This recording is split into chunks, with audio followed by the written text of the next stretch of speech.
네, 이렇게 윤핵관 둘러싸고 문제제기 계속되고 있는 거 위원장님은 어떻게 바라보시는지 궁금합니다. 우리 윤석열 후보의 경선 과정에서 가장 가까웠다고 하는 사람들이 윤핵관이라고 그러는 것 같은데, 내가 보기에는 윤핵관이라는 사람들에게 내가 사실 존재한다면 중령 선거가 끝날 때까지는 아무런 불협화음을 안 일으키는 것이 가장 현명한 거라고 는 얘기를 하고 싶어요.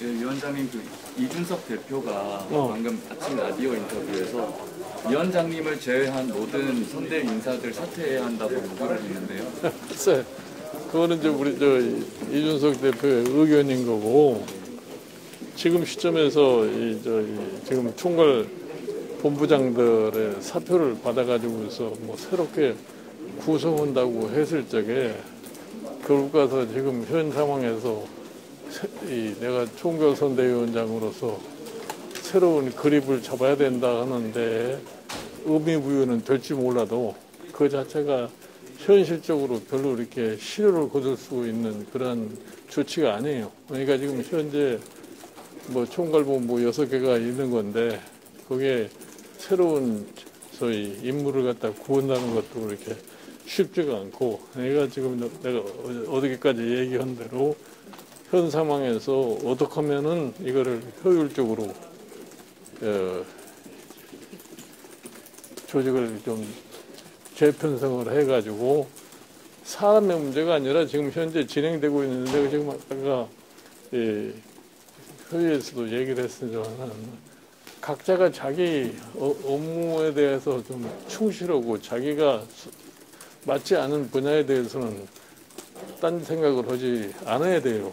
지금 문제가 되는 게 뭐냐면은 그 경선 과정 속에서 지금 후보와 좀 가까웠다고 하는 이런 사람들이 조금은 좀 오버하는 이러한 측면에서 자꾸 불협화음 같은 것이 생겨나고 있는데, 그거는 앞으로는 시정이 될 거라고 내가 봐요. 지금 그동안에 지금 이 총괄 상황본부가 뭐 만들어진 지가 얼마 안 돼가지고서 제 기능을 갖다가 제대로 안 했는데, 총괄 상황본부에 대해 주어진 기능을 갖다가 제대로 할 것 같으면은 그동안에 여러 가지로 문제가 됐던 것은 상당 부분이 해소가 될 수 있다고 생각을 해요.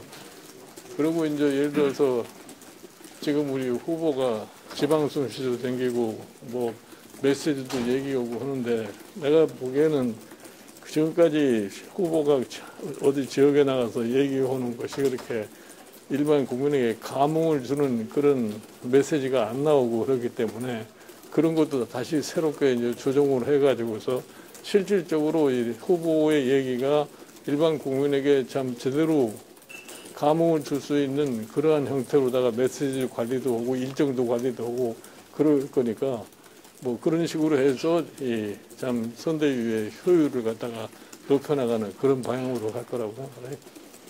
후보가 어제 지방에서 가난한 사람은 왜 개인에게 자유가 필요한지 모른다.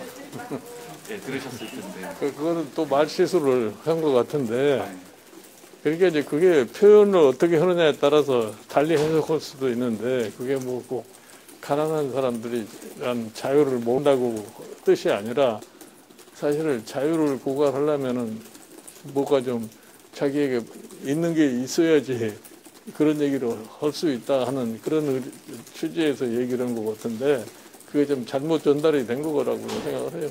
김병준 상임선대위원장은 의료 현장 나가셨잖아요. 김병준? 네네. 그래서 앞으로 이제 선대위 개선되는 것과 연장선상에서 사실 이제 총괄 선대위원장과 상임 선대위원장 역할이 좀 분명하지 않다는 그러니까 생각이 있었는데요. 상임선대위원장이라는 역할이 따로 있을 수가 없어요. 그거에 하나 좀 선대위를 구성하면서 뭐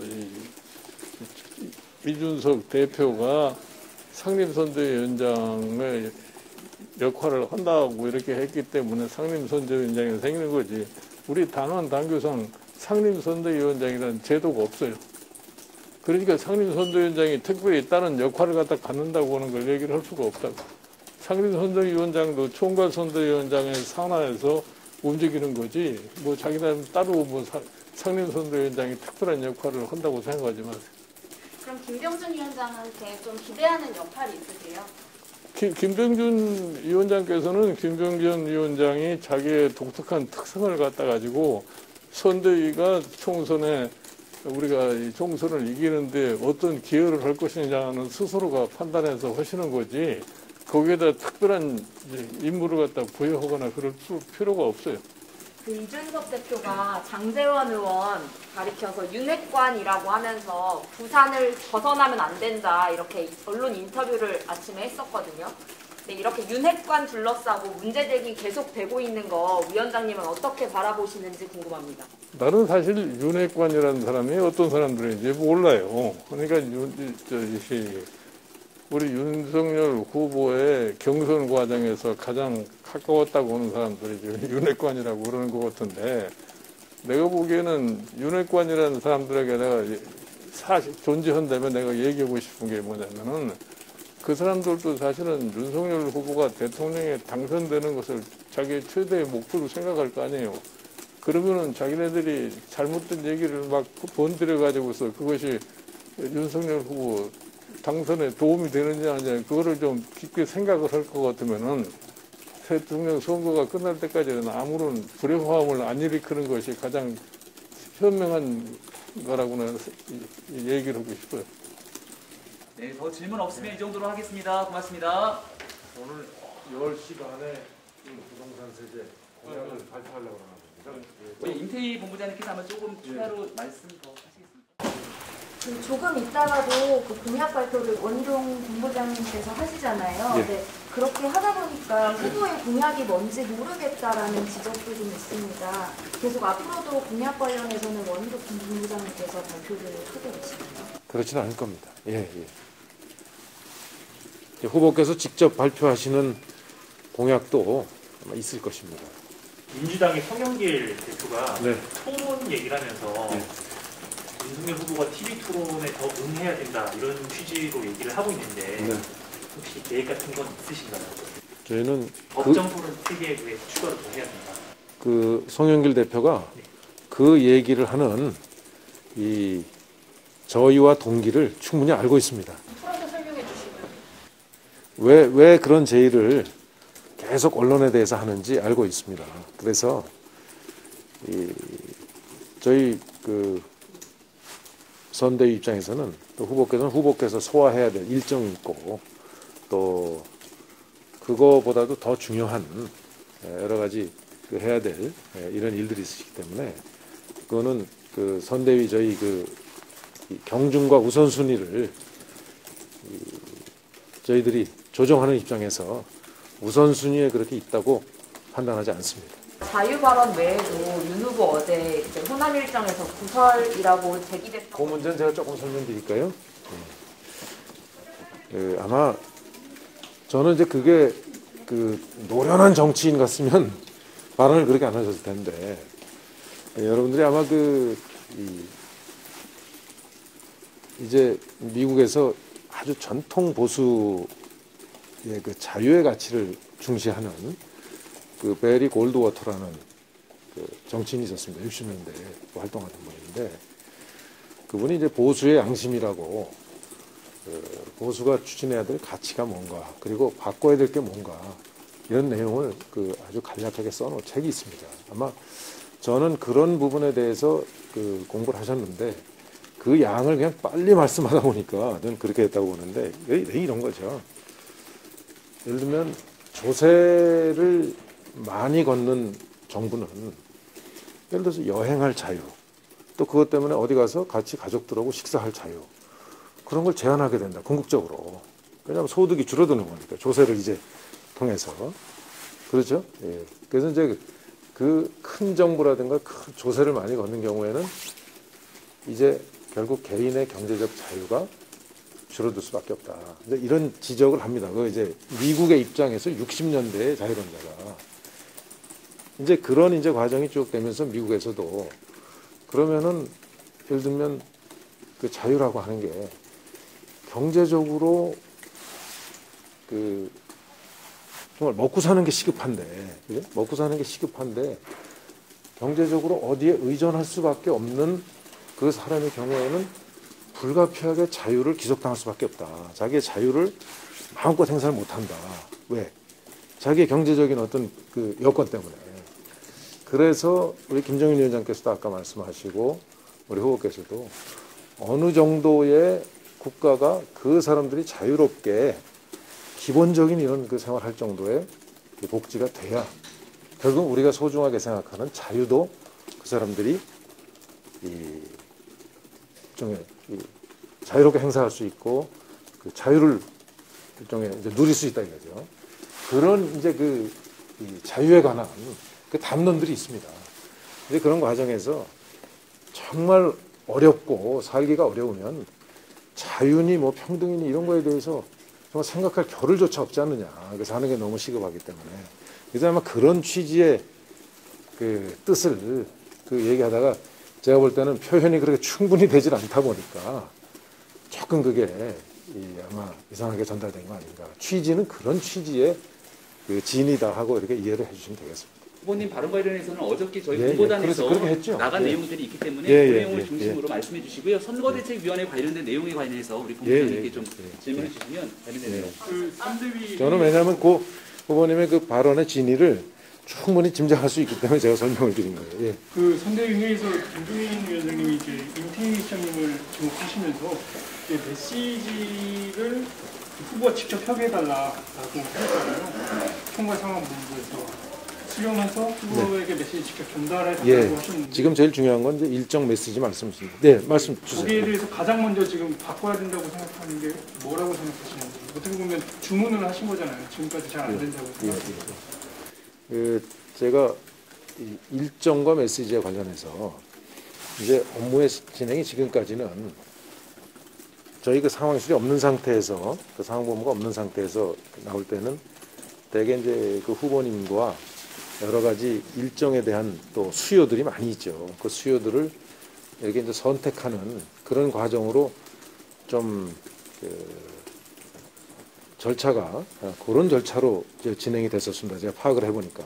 그래서 내가 일정 회의를 다시 이거는 좀 정비를 해야 되겠다 하고 지난 화요일부터 운영을 하는데 제일 중요한 거는 저희가 그 위원장님 모시고 하는 선대위원회에서 이 상황에 대한 정세에 대한 큰 방향에 대해서 이제 앞으로 보고를 하기로 했습니다. 저희들 대표적으로도.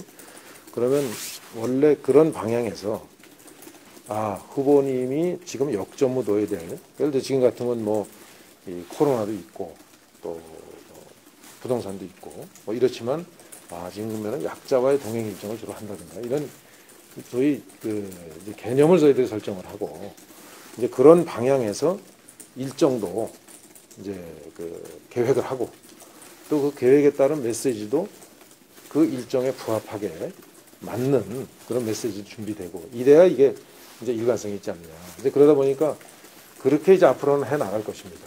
예, 그렇게 체제를 제가 정비하는 책임을 맡고 그렇게 이제 해 나갈 것입니다.